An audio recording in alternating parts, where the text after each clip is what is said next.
of this. Listen, let's get to the bottom line. They opened up the show with Kenny Omega coming out, telling the fans how much of a great match he had with Takeshita over the weekend at AEW Revolution. He talked about, getting back to health, the whole nine. I'm back, baby. That's basically what his whole thing was. I'm back. I'm a champion, and I'm ready for the next chapter of whatever this brings. And, after that, we go into another match, or we go into the promo after that. Kenny is building up. Obviously, Kenny's building up to face Okada down the road. So everything right now, I said it during the live stream, everything right now for Kenny and a couple characters that I'll get to in this review is all filler until July 12th at All In. So, we're here now in March 12th. We got a ways to go before we get to All In. So we had Kenny come out, put his flag in the ground, and just say, hey, I'm back, and I'm ready for all challengers. He gets out the ring. The show's going immediately. This is what I like. It was no wasted moment this week in Dynamite. The sequencing was really good. Was in and out of segments, and the pacing was pretty good this week. This is what I kept saying during the live show. I was like, the pacing for this show is pretty good this week. Kudos to you, Tony Khan, and whoever else was helping you this week. But right after Kenny's leaving the scene. He gets off out of the ring, and he's walking down the aisleway into the entrance. And then here we come. The Ops music hits. The Ops is a trio tag team with Taz's son Hook, and Shibata, and Samoa Joe. So this is the team, right? So they call themselves the Ops. So, they come out, they got their nice little music and shit. Samoa Joe's gonna always have some fire music. It's simple. It's gonna have a nice beat to it that you can damn near freestyle to, like he got right now for the Ops. So then Shibata gave that look to Kenny like, yeah, I might be coming for you next, bruh. You the AEW International Champion? That's something I might want too. And they had a nice little stare off before Shibata and the team went in and basically mopped the ring with some jobbers. So it was just another opportunity to get Hook, Shibata, and Samoa Joe on the show. Nothing wrong with that. These are guys that the crowd are behind, that, people want to see. So, yeah, you book them and you put them on the show any way possible. So that happened. It was quick. It was a squash match. Nothing to really dissect there. Then right after that, you go right into another scene. The backstage scenes for tonight was awesome. They were great. I think the backstage scenes segments were better than the in-ring work tonight. And that says something. Because usually AEW is all about the in-ring work over the storytelling and the backstage stuff. The backstage stuff is important too because it sets up the in-ring stuff. It's a good way, a quick way, an efficient way to move along storytelling for the character themselves, or whatever feud they got out of, or whatever feud that they're trying to get into for the future. So it's a win-win when you do those things. So that being said, you had Ricochet come in and have his backstage segment right after the Ops mopped the floor with the jobbers. He basically was talking his shit. He was saying, nothing's changed. Just because I had lost this match with Swerve over the weekend, which he called a fluke, in typical heel fashion, he called it a fluke, which was dope. You know what I'm saying? Because he's still keeping up his heel persona. It's like this Carlton meets stock market bro. Like, I don't know what he's got going, but it's working. And this is the character development that we wanted from Ricochet for years that we didn't get in WWE. And quite frankly, we never got in his whole career. He was just always a great athlete who can do great things in the ring. He never really gave you his personality or his character work like he's doing today in AEW. So credit to him. He's getting great character work going over here in this new stage in his career.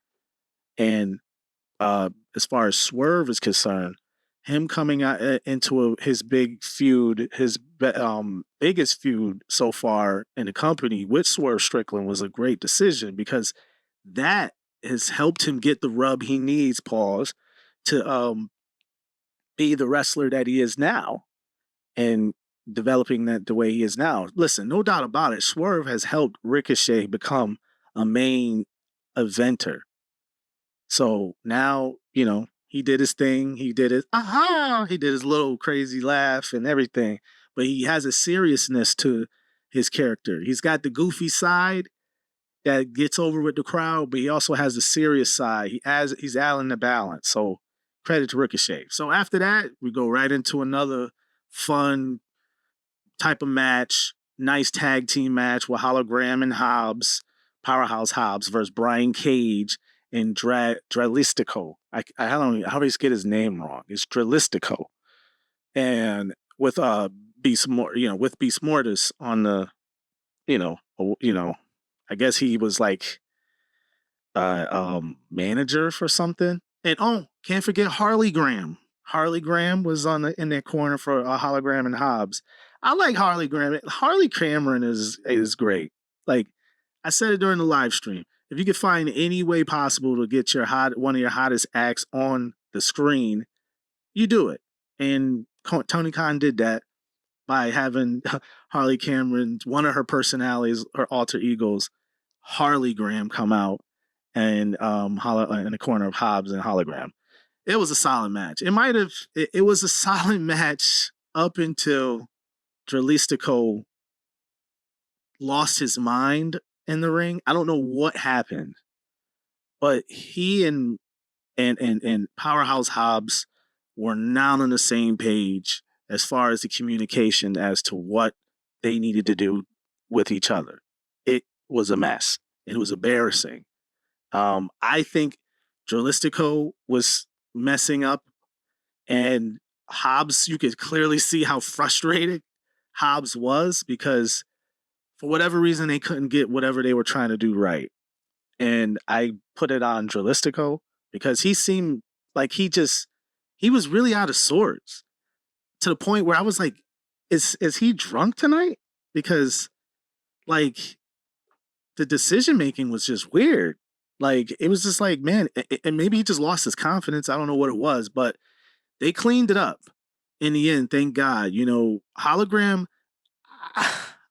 It's been hard to try to get to like Hologram's character because the character name itself is goofy, but the guy can go in the ring. He is a really good luchador that they have, again, under their disposal, like they have with every other wrestler. They have great wrestling on their roster. So solid match all in all, other than the complete meltdown that Dralistico was having during the match. I don't know what was happening. But after that, you had Toni Storm come out, Timeless Toni Storm, take her bow, basically. She gave an incredible promo, basically explaining, coming out of, her all-timer with Mariah May. I mean, it was probably the best story, going story in AEW history, honestly. And you're going to hear it all over the internet. You've been hearing it. If you're in this business, as far as the wrestling business, you follow me or you follow anybody else who follow the business, they're all talking about how great the Mariah May and Toni Storm street fight was.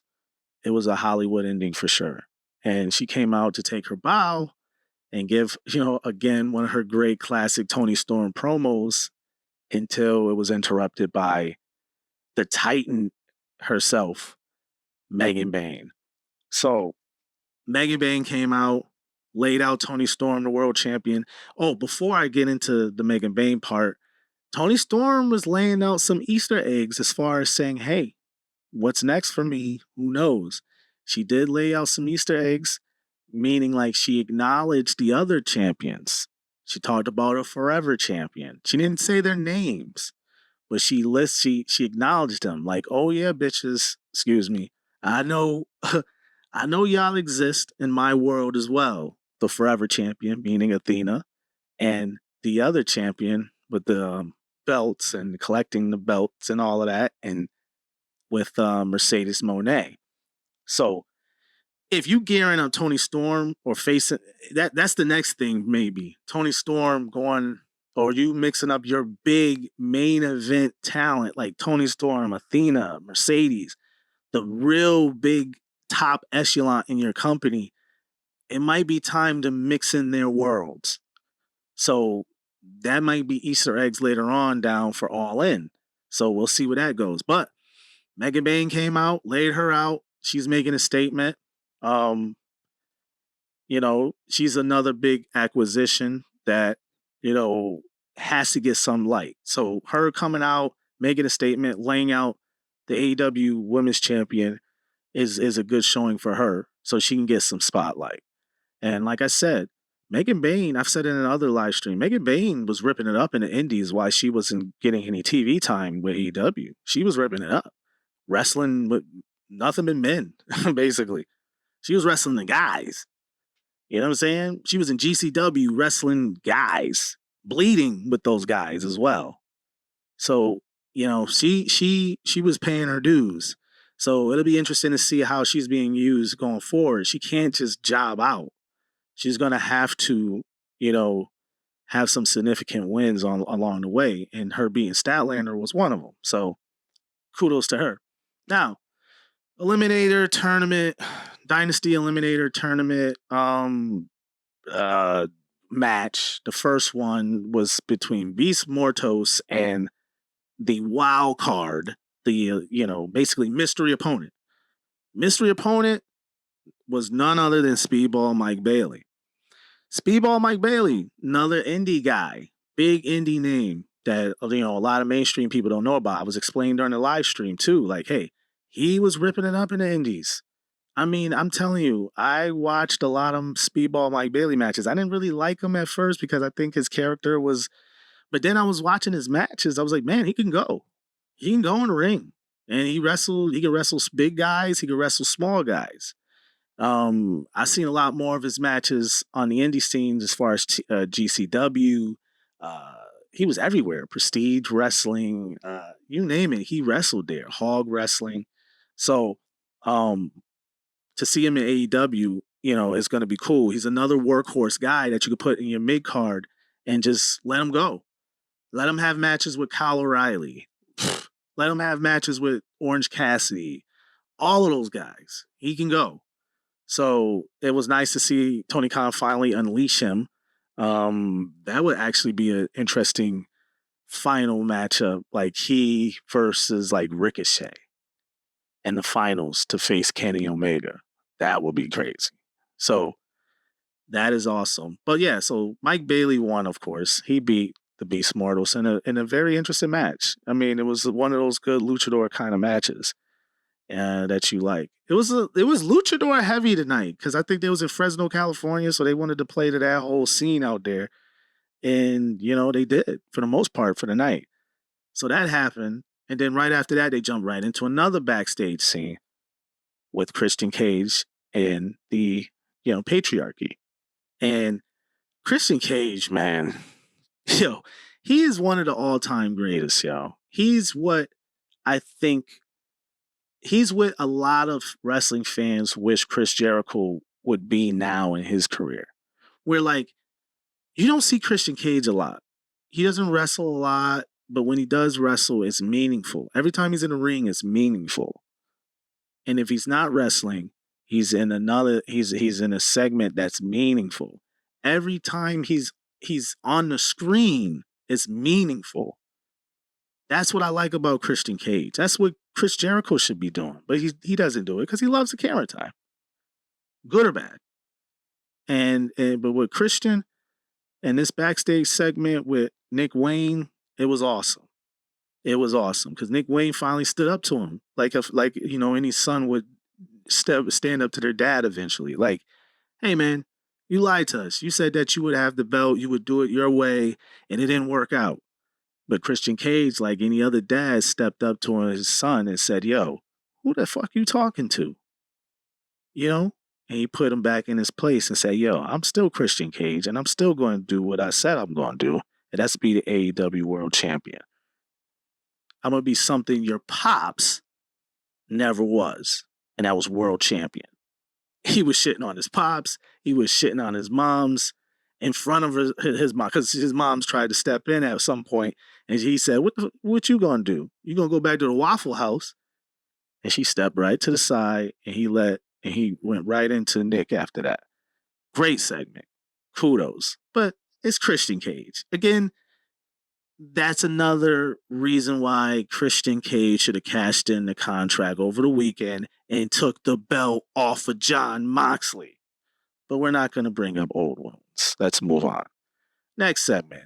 MVP comes out to MJF. MJF had a segment where Renee was trying to go talk to him after his loss to Hangman Page over the weekend, and they showed him having a whole conversation with himself in the mirror, and before she got to get a word into him, he smashed it with his right hand, saying, hey, almost like, yo, you're a failure. Then he turned around and noticed that Renee was behind him, and then he basically stormed after her and chased her out of the locker room and slammed the door. Great character work. It's great character work. This is why MJF is one of the best in the business at what he does. Because it's not just about the wrestling with MJF. It's long storytelling. Because it's character building. His character is all about being his character is all about his insecurities as a human being. That's how deep it is. He always illustrates that. He's a multi-layered performer. You got to give the guy his due. But they showed that scene, which led into him coming out, speaking to the fans, to be then interrupted by MVP, which was very interesting because, again, they're in two different worlds. At least what we thought at the time. Until MVP told the story of like, yo, I known Max when he was even younger, 8 years ago. And he was trying to drive me around and soak in knowledge and take in all the knowledge he could from me. So he explained all of these things. It was very cool to, they both hugged and stuff because they tried to pretend that they had tension and heat with each other until they hugged and stuff. So they brought the crowd in on this story about how they known each other from the past. But at the end of that, MVP was like, yo, you ain't what you was, dog. You've been losing. You don't have the title no more. And since you don't have the title no more, this would be a good time to maybe join some winners. Join the Hurt Syndicate. So he handed him over a card and said, hey, you want your gold back. This is the way to do it, essentially. MJF, being the stubborn dude he is and being the arrogant guy he is, tried to rebut it and say, hey, I'm MJF and this, that, and the third. And he said, I had the belt. I was the reigning AEW champion for 406 days and, this, that, and the third. And the MVP rebutted that and said, hey, the key word that you need to focus on is was. You was a champion. So, great segment that ended A for that. I mean, everything that MVP, if you put anything with MJF and then you add MVP to it, it's just going to be masterful. I mean, come on. All right, Max Caster came out, did his whole open mic challenge BS. Konosuke Takeshita came out, crushed him in another jobber type match. The whole Max Caster thing is going to be interesting to see where that goes down the road. I mean, it's funny sometimes. He's getting over as a heel, because he's good on the mic. But again, it's directionless at the point. So, moving on. Let's get to the Chris Jericho segment. I put that on my board too. I put Jericho with a question mark. What is he doing? Chris Jericho right now has the Ring of Honor World Championship. Does he need it? No. And he's in meaningless feuds with Bandito, which he already beat multiple times. And he's in the feud with not just Bandito, he's in a feud with his brother, his younger brother, gravity, which he ripped the mask off over the weekend and all this other stuff. He got a whole segment where he's holding Gravity's mask, talking about some crap he was talking about, which he really was talking to Bandito with holding the mask. And it's like, I guess it's showing like, yo, the fun and games is over. The fun and games Chris Jericho is over. Now it's the more serious Chris Jericho coming back. I guess that was what the message was. But it's like, dude, this is what it's come to. You feuding against two masked men nobody fucking knows about or even care about. Doesn't make any sense. You're taking television time from people who deserve it. You know? But that's not really Chris's problem. Yeah, Chris is taking it. He's not refusing the television time. That's another problem in itself. But Tony Khan's the one booking the shit. So you can't really blame Chris. So that's one thing. So after that segment, you get Willow Nightingale versus Penelope Ford. It was a solid match. But of course, Willow Nightingale went over, as she should. Then, you had her get jumped by Penelope Ford for Chris Statlander to make the save, for then Megan Bayne to come out and beat both of them up. So yeah, again, they're building up Megan Bayne for a push, which is good. She's big. She's like, Jade Cargill size. And she can wrestle, unlike Jade Cargill. Don't disrespect. I like Jade. Will Ospreay, he came out talking about, he gave a promo inside the ring, talking about his match with Kyle Fletcher. He gave a whole thing about his wife, and he was Will Ospreay. He was just that jolly old Englishman that we all love, right? But he was out there to really tell people, yo, I'm entering the Owen Classic. And the Owen Classic is going to award whoever the next opportunity against the AEW World Champion, whoever that is at the time. So it's good to hear that Will Ospreay is now focused on trying to get the real belt, the World Championship. Enough is enough. The guy is ready to go. He's another big time player that you have ready to have the belt. Get the belt off of Moxley. God. So he said his piece. He moved on. And then at the end of the night, you ended the night with Orange Cassidy versus Hechicero for another elimination or another qualifying match for the AEW International Championship. Again, it was a solid match. It wasn't, I kept saying during the live stream, I don't understand why that's headlining. But again, Tony Khan loves him some Orange Cassidy. So that's not surprising, but maybe, do something else. Maybe I would have preferred to seen the 4-way match with Harley Graham on the side in the main event than seeing Orange Cassidy and Hechicero. But it happened, Other than that, it was a great show. It was great pacing throughout. It just wasn't any really good main event players wrestling tonight for obvious reasons, because most of them wrestled over the weekend. And a lot of them is pretty banged up, I bet. So for what it was pretty solid night. I ain't going to give it really a grade. It was solid. That's the grade.